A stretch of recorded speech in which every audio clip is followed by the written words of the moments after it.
Hello and welcome to my YouTube channel, 5-Minute Bible Studies.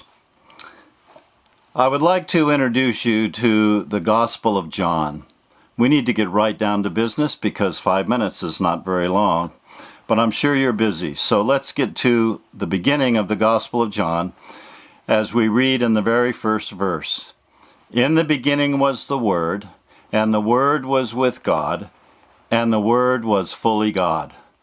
This is the stupendous claim that John, probably the only apostle still living when he wrote these words, shares with us after his decades of reflection upon the person and work of Jesus Christ, whom he followed around and served as a disciple in those years that Jesus walked the earth.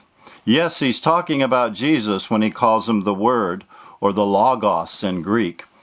As you'll see in verse 14 when he says, and the Word, or the Logos, became flesh and dwelt or lived among us.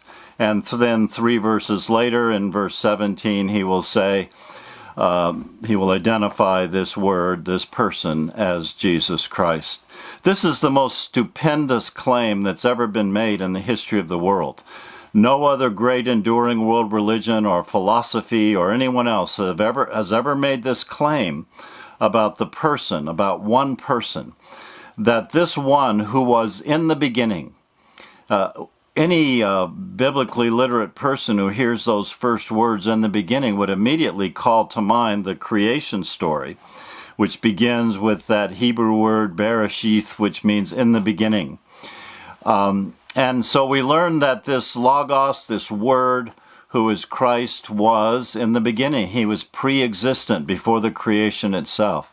And then we learn that he was with God. So some kind of distinction is being made between the Logos and God, who throughout the rest of this book, John will refer to as the Father, 120 times approximately.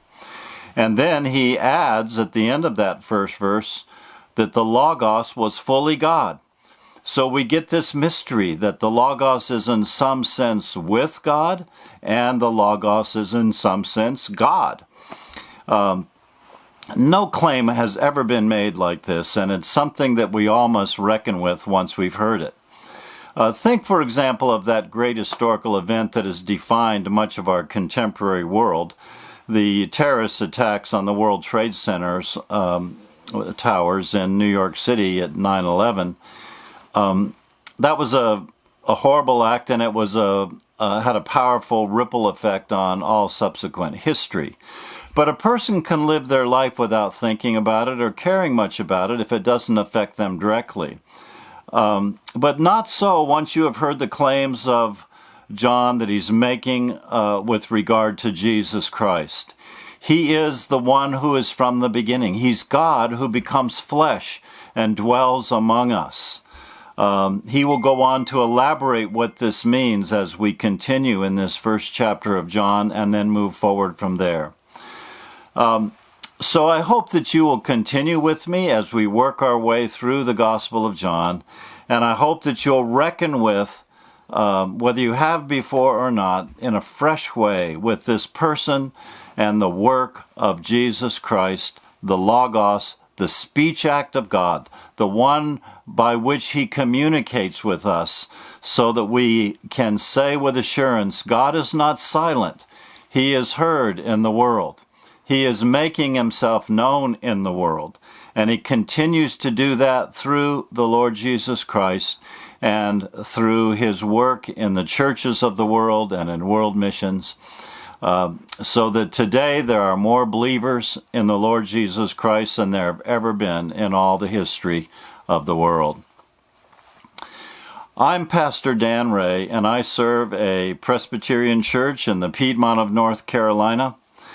Our church is a member of the Evangelical Covenant Order of Presbyterians. I hope that these 5-minute Bible studies will be useful to you in the days ahead and that you will join us again when I come back to continue our study through the Gospel of John. In the meantime, may the peace of the Lord Jesus Christ go with you, and may his word dwell in you richly.